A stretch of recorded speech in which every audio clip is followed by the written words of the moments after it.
Bonjour les deuxièmes années, c'est Monsieur Roulin. Donc ici, on va commencer les vidéos sur le chapitre 8, les produits remarquables, donc qui est un pendant du chapitre sur le calcul littéral. On va prendre une petite particularité concernant trois formules, hein, trois cas de figure bien précis sur euh, des produits ou des puissances. Vous allez comprendre ça au fur et à mesure des explications. Et on va commencer ici avec le carré d'une somme. On va détailler après ce que ça veut dire carré d'une somme et on va voir à travers quoi la petite BD ici. Le professeur demande calculez-moi le carré de 17 et la petite fille qui fait à l'aise, hein, ou petite fille ou petit garçon d'ailleurs, elle dit 17 au carré, bah, je fais 10 au carré, 100, et je fais 7 au carré, 49, et donc 149. Donc on va analyser un petit peu ça, comment elle s'y prend, hein, donc il s'y prend. L'idée, je pense, que dans sa tête, voilà ce qui se passe, et voilà ce que l'élève fait. Il fait 10 au carré, et il ajoute 7 au carré. Waouh! Sauf que, il y a sa copine qui lui dit, ouais mais non, parce que 17 au carré chez moi, 17 au carré, ça fait 289. Or, si on fait comme tu fais, ça fait 100 plus 49, 149. Il y a un écart qui est assez bizarre, parce qu'effectivement, on ne peut absolument pas faire ceci, ça ne marche pas. Alors pourquoi les élèves ont tendance à le faire, et c'est légitime, c'est parce qu'en fait on l'a déjà fait, mais pas avec un plus. On l'a vu avec un fois, c'est-à-dire si je le fais, bon je vais prendre 10 et 7, après je ferai avec A et B. Si je fais 10 fois 7 au carré, on a le droit de faire le carré sur le premier facteur et le carré sur le deuxième facteur, j'ai oublié de le mettre d'ailleurs. 10 au carré fois 7 au carré, on aurait 100 fois 49, 49, 400, 4900, pardon. Là on a le droit, parce que c'est un fois. On avait appris la propriété qui est, lever un produit à une puissance, on élève chaque facteur à cette puissance. Donc on a le droit de le faire avec un fois, mais pas avec un plus, sinon on a des incohérences, on a 149 alors que le résultat c'est 289. Alors pour comprendre où est le problème, ou en tout cas qu'est-ce qu'il faudra faire, on va aller un petit peu dans le détail. Je vais laisser l'erreur ici bien en rouge, qu'il ne faudra plus faire du tout, et on va essayer de faire 17 au carré d'une autre manière que de faire cette absurdité-là. Alors pour vérifier la réponse, je lis la consigne, décompose 17 en une somme. C'est un peu ce qu'on a fait de deux termes et applique la double distributivité. Alors pourquoi la double distributivité? Parce qu'on va se rappeler que faire un carré, on se rappelle que c'est multiplier une chose par elle-même. Donc on y va, je vais le faire ici en détail, puis après j'écrirai sur les pointillés parce que je préfère vraiment faire sur une grande page et on verra ce qu'il y a à écrire. Donc 10 plus 7 au carré, ça veut dire 10 plus 7 fois 10 plus 7. Et là, vous savez très bien ce qu'on va faire. On va faire, pour ceux ils ont l'habitude, le papa dit bonjour au papa, etc. On avait vu tout ça. Donc on y va. 10 fois 10, premier flèche de la distributivité double, ça fait 100. Je continue. Alors on se rappelle aussi la règle des signes qui ici pour l'instant on n'en a pas vraiment besoin vu que c'est tout plus, mais 10 positif fois 7 positif, on le voit le symbole là, ça fera du plus. D'accord? Donc 10 fois 7, ça fait 70. J'ai note 70. J'aurais pu écrire en bleu, tant pis. Je continue avec la maman dit bonjour au papa, on se souvient. 7 fois 10, ça va donner encore 70. Et la dernière flèche, 7 fois 7, 49. Et là, j'ai appliqué ma distributivité double qui donne, toujours, je rappelle, l'objectif est de calculer 17 au carré. Et je vois tout de suite que je n'ai pas 149 tout bêtement, il y a deux éléments qui sont venus se rajouter, les 70, pour que ça donne, effectivement, on a 100, plus au milieu 140, plus 49, on a bien le 289 qu'on était censé obtenir avec la calculatrice. Ok? Alors qu'est-ce qu'on va apprendre par là?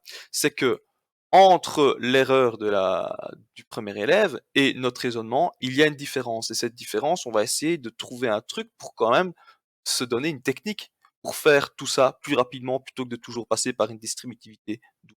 Ok. Alors, la différence, je pense que vous l'aurez remarqué, je vais les mettre en couleur, mettre en évidence ce qui est commun. Nous avons le 100, nous avions le 100 tout à l'heure, que nous avons également. Nous avions tout à l'heure le 49, c'est-à-dire le 7 au carré, hein, on l'avait aussi. Il est ici.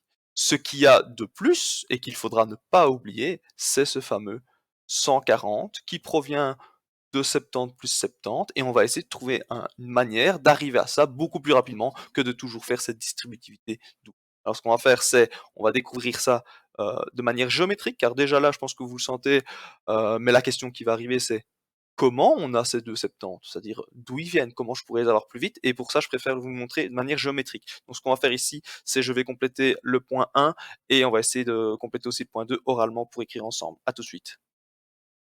Et donc voilà, moi je vous demande ici de recopier ce que je viens d'écrire. J'ai utilisé des couleurs pour bien montrer chaque partie de la double distributivité. Vous pouvez faire pause maintenant pour pouvoir tout recopier. Voilà, vous avez tout écrit et maintenant on va expliquer où est la différence entre le raisonnement du premier élève et ce qu'on a fait. Explique à partir de ton développement d'où vient la différence de 140. Ben, avec nos mots à nous, hein, donc ici on va pas faire très compliqué. Où est la différence? Ben, si on devait analyser son erreur, c'est d'avoir fait bêtement la flèche rouge, d'accord? Il a fait 10 fois 10 et il a fait 7 fois 7. Il a complètement oublié cet élève d'effectuer le produit entre 10 fois 7 qui est bleu, on le voit ici, et c'est là que c'est particulier, il y a un autre produit, 10 fois 7 ou 7 fois 10, c'est pareil, c'est commutatif. Donc en fait, il a oublié 2 fois un produit identique et je vais les mettre en fluo. Comme ça, ma phrase en fluo sera logique. Il manque toute cette partie-là. OK? Donc on va expliquer ça avec nos propres mots parce que c'est pas très important pour l'instant, c'est juste pour comprendre ce qu'il manque. Il a oublié. Alors, il a oublié quoi? Bah, on va essayer de synthétiser pour amener ce que je veux. Il a oublié 2 fois. 2 fois quoi? Il a oublié 2 fois un produit entre 10 et 7. D'accord? Il a oublié 2 fois le produit entre 10 et 7. Alors, ce que j'ai dit avant, qu'il avait oublié les flèches, c'est tout à fait ça. Alors, le premier produit entre 10 et 7, il était bleu, hein. Le produit entre 10 et 7, c'était le bleu, et il a oublié également le vert. Et là où c'est très très intéressant, c'est qu'en fait, ces produits-là, hein, ces doubles flèches qui sont la flèche bleue et la flèche verte, elles donnent le même résultat. Et du coup, on se dit, mais tiens, si ça donne le même résultat, est-ce que j'ai besoin de les faire une par une? Est-ce que je peux pas le faire que d'un coup? Et ça va être ça, la formule qui va bientôt arriver, hein, parce qu'il y aura 3 formules qu'il faudra connaître par cœur. Elles vont en fait se déduire à travers cette propriété très très spéciale qui fait que on aura toujours les mêmes éléments ici. On aura toujours un produit ici qui sera égal à celui-là. Comment je peux vous le prouver?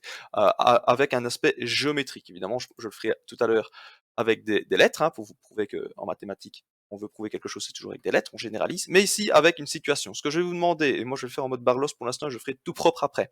Vous allez faire un carré de 17 petits carrés de côté. En gros, je résume, le but c'est de faire 17 au carré. Or, 17 au carré, on se rappelle que si on dit qu'on met au carré, c'est pour avoir l'aire de ce carré. Ok.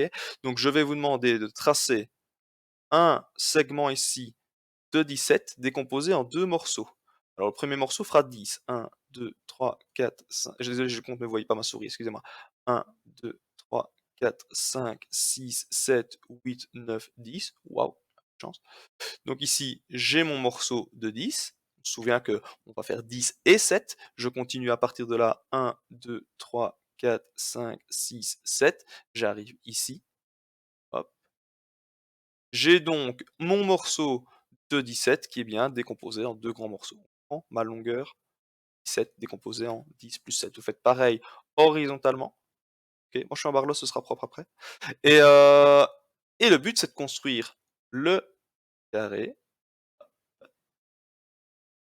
Je fais vraiment. Et on va essayer d'observer où sont d'ailleurs, où sont ces fameux 70 et 70. Je vous laisse essayer ça. Alors, je vais aller un peu plus loin dans le détail, hein, parce que là, je vous envoie un peu au charbon sans être plus précis. Le 10 et 7 qu'on voit ici à gauche, vous allez faire exactement pareil à l'horizontale, hein. Donc, 1, 2, 3, 4, 5, 6, 7, 8, 9, 10. OK. Par ici, 7. Et puis, on va essayer, vous faites proprement, vous essayez de tracer tout ça. Bon, je l'ai dit, je vais faire ça proprement maintenant. À tout de suite. Voilà, tout de suite, c'est beaucoup mieux quand on utilise Paint et qu'on a des lignes droites. J'espère que vous avez fait ça à la latte, évidemment. Alors, je répète ce qu'on a. On a ici 10 et 7 qui fait bien donc 17 au total. Ça va? On a donc bien un carré, vu que là aussi on a 10 et que là aussi on a 7. On a 17 fois 17. D'accord? 17 au carré. Je ne vais pas l'écrire là, j'ai pas assez de place. Et en quoi est décomposé notre 17 au carré? En 4 morceaux. Les 4 morceaux que j'ai mis d'ailleurs dans les couleurs qui sont associées au-dessus. La preuve ici, nous avions 10 fois 10, 100. Alors si je vais à la fin là-bas et que j'analyse un petit peu ce que l'élève avait fait et qu'il s'était trompé, il avait eu 49 en faisant quoi? En faisant 7 fois 7 et donc ici 49. On se rend compte qu'il manque 2 éléments et ces 2 éléments-là sont très particuliers. C'est un élément qui fait 10 de longueur, 7 de largeur, donc 10 fois 7, 70. Je vais écrire ici 10 fois 7, 70. Et que là aussi, c'est 10 fois 7 ou 7 fois 10 vu que c'est commutatif. Et on a donc 2 fois le même élément. On est donc ici avec, par exemple, le morceau bleu, là, ça ce serait la partie bleue, le premier 70 manquant, et le deuxième 70 manquant. Pourquoi je vous explique tout ça? Parce que maintenant on comprend que quand on va faire le carré d'une somme, c'est-à-dire d'un premier élément, d'un deuxième élément. On va vite arriver à A et B. Hein, ok. Qu'est-ce qu'on va faire pour aller beaucoup plus vite? Je vous montre en détail tout de suite la formule et puis après je l'explique avec des lettres.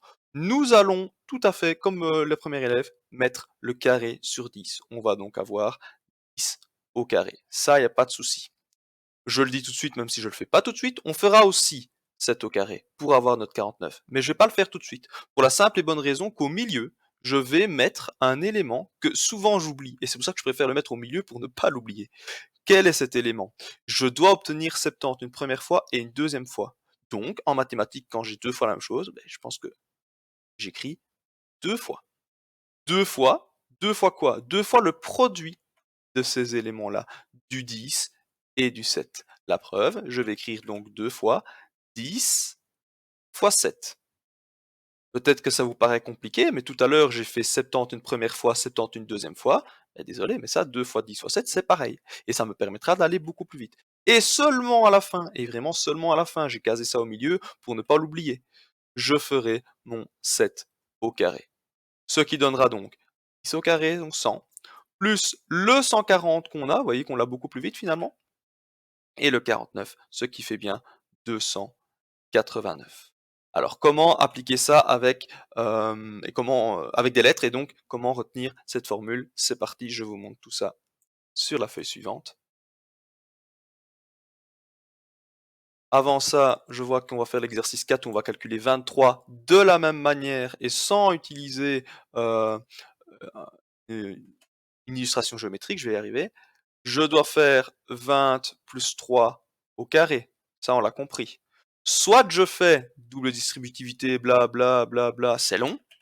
On a vu qu'on peut aller plus vite avec cette formule qu'on va bientôt apprendre par cœur. Regardez, elles vont s'écrire là-bas en dessous. Alors comment on s'y prend? Je résume. On fait le carré du premier, c'est-à-dire on a pris le carré sur 20. J'écris donc 20 au carré. Ensuite, on appelle ça le double produit. Je vais l'écrire ici. Double produit. Qu'est-ce qu'on entend dans double produit? On entend double. Double, ça veut dire faire fois 2. Alors c'est quel 2? C'est le même 2 qui est là. Donc un moyen de retenir et de ne pas l'oublier, c'est qu'en fait vous devez prendre ce 2 là et le mettre ici. Je réexpliquerai ça un peu plus loin en détail. Ok? Double, c'est fait. J'entends produit. Produit, ça veut dire faire une multiplication. Et la multiplication de quoi? Ben, j'ai pas 50 éléments, hein. J'ai 23. Et ben je vais les prendre tous les deux et je vais les multiplier. 20 fois 3. J'ai donc bien double, fois 2, produit 23. On voit double produit à ne pas oublier, car évidemment, c'est le piège qu'on oublie tout le temps. Et seulement maintenant que j'ai fait mon double produit, je ferai mon 3 au carré. Ce qui va donner 20 au carré, ça fait 400.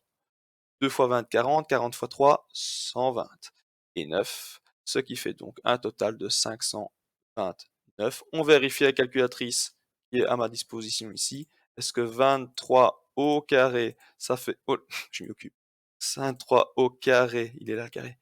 Est-ce que ça fait bien 529? Oui. Et j'ai été plus vite qu'en faisant la distributivité double. C'est ça le principe. Alors les produits remarquables vont aussi servir à autre chose. Alors on dit produit remarquable, pourquoi? Parce que on a ce phénomène de double produit. On a en fait tout le temps une aire ici et là qui seront la même. Je prouve ça tout de suite avec des A et des B. Ça va paraître un peu plus compliqué parce que c'est des lettres, mais globalement c'est le même énoncé. On y va. Je dois faire A plus B au carré. On a vu que a plus b au carré, c'est a plus b fois a plus b. Je vais vous laisser le temps d'écrire tout ça. Voilà, vous écrivez là. On va faire la distributivité. La distributivité que je fais de nouvelle, une dernière fois en couleur. Hein. A fois a, j'obtiendrai a carré. Je vais mettre égal quand même. Je vais faire, je vais respecter les mêmes couleurs. A fois b, ça fait AB positivement, plus AB. Je fais encore, et c'est là que on le remarque beaucoup plus avec des lettres, je pense. On a B fois A, oui, mais B fois A, c'est la même chose que AB, et donc on a deux fois la même chose ici. On a deux fois le AB. Et enfin, dernière flèche, B fois B, plus B carré. On obtient donc, car on maîtrise les calculs littéraux, hein, on sait bien les règles de calcul littéral, on peut additionner que les termes qui sont semblables, que des termes qui ont la même partie littérale. J'obtiens donc A carré, qui lui ne peut s'additionner avec personne d'autre, parce qu'il n'y a pas d'autres termes semblables à A carré. Par contre, j'obtiens ici un AB avec un autre AB. Je vais les mettre en fluo. J'ai plus AB, plus AB. Or, on avait vu que quand on a la même partie littérale et qu'on additionne des termes semblables, on conserve la partie littérale et on additionne les coefficients. En gros, il y a un AB plus un AB, ça fait 2 AB. Hein. Je suis compliqué, mais c'est simple. Plus le B carré qui, lui, est tout seul. Comment je l'observe? Je le fais là. J'ai ici mon A carré. J'ai en bas à droite mon petit B carré. Et dans les deux autres rectangles, j'ai un premier AB avec un deuxième AB. Globalement, on va appliquer cette formule-là beaucoup plus vite que si on faisait la distributivité double. On va retenir ce principe-là, qui est de faire le carré sur le premier, le double produit, je vous montrerai encore d'autres trucs, et le carré du deuxième. On y va pour la formule qu'on peut étudier par cœur. Je recopie. Ça fait donc A carré plus 2AB plus B carré. Ok. Plus besoin de couleur, on l'a fait au-dessus. C'est un carré le tout premier, je sais que j'écris combien pas. Alors, c'est une première manière d'étudier ça avec les lettres. À connaître par cœur, évidemment. Maintenant, la manière de l'appliquer, ça peut paraître plus compliqué. Je redonne le truc. Et pour ça, je vais utiliser cœur et triangle. Qu'est-ce que je fais quand je dois appliquer la formule du produit remarquable? Cœur plus triangle au carré. Je prends le carré que je mets sur le premier. Ça va donc donner cœur au carré. Ça veut dire quoi, cœur au carré? Ça veut dire que le premier élément, par exemple 3x, va se mettre au carré. Vous voyez? C'est bêtement ça que ça veut dire.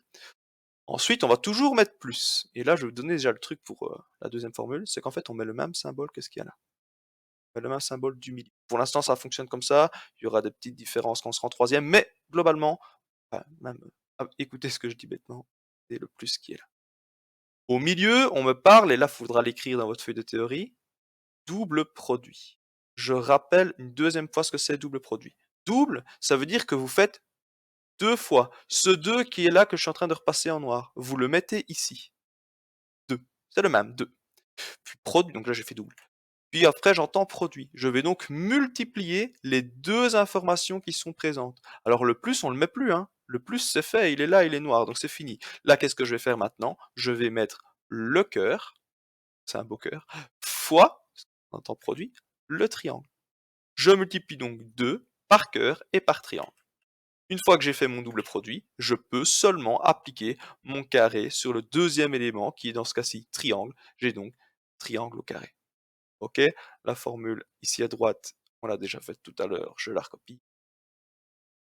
L'exemple est bien indiqué, on voit bien le 2, le premier élément, le deuxième élément, on a bien multiplié en fait tout ce qu'on voit. Et c'est là le truc que je donne souvent, c'est qu'en fait, pour le double produit, tu multiplies tous les nombres que tu vois, toutes les parties que tu vois, tu multiplies le 2, tu multiplies le 3x, tu multiplies le 2y. Et donc pour faire ça rapidement, regardez, je vais le faire en détail, on va écrire ici que c'est le double produit, vous pouvez l'écrire.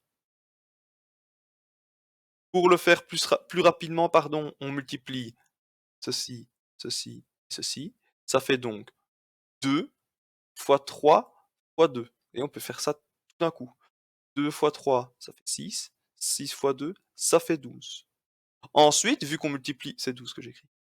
Vu qu'on multiplie tout, je multiplie les lettres ensemble. J'ai du x et du y. Pas d'autres lettres, ça fait donc 12xy. Et regardez, on l'a bien eu là. Ça permettra d'aller beaucoup plus vite que de faire la distributivité double. On comprend l'idée? La règle en français est donc que le carré d'une somme de deux termes, carré d'une somme souvent on dit, hein, c'est que c'est les termes dans une somme, est égal au carré du premier élément,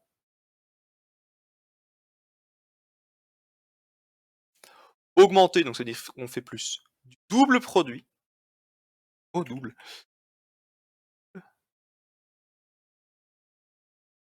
produit, des deux termes, donc c'est-à-dire on multiplie les deux éléments qu'on avait dans notre parenthèse, augmenté du carré du deuxième élément. Tout du blabla alors que en le faisant, ce sera simple. Je redicte le temps que vous écrivez. Carré du premier élément, augmenté du double produit, augmentée du carré du deuxième élément. On va appliquer ça à un exercice dans une seconde vidéo et vous allez voir que c'est très simple. Il faut juste malheureusement connaître par cœur cette formule. La formule là, il faut absolument la connaître par cœur. Parce que ceux qui ne la connaissent pas par cœur ne font bêtement que le a carré, que le b carré, alors que c'est la partie du milieu la plus importante. On se comprend bien? À tout de suite dans la vidéo pour les exercices.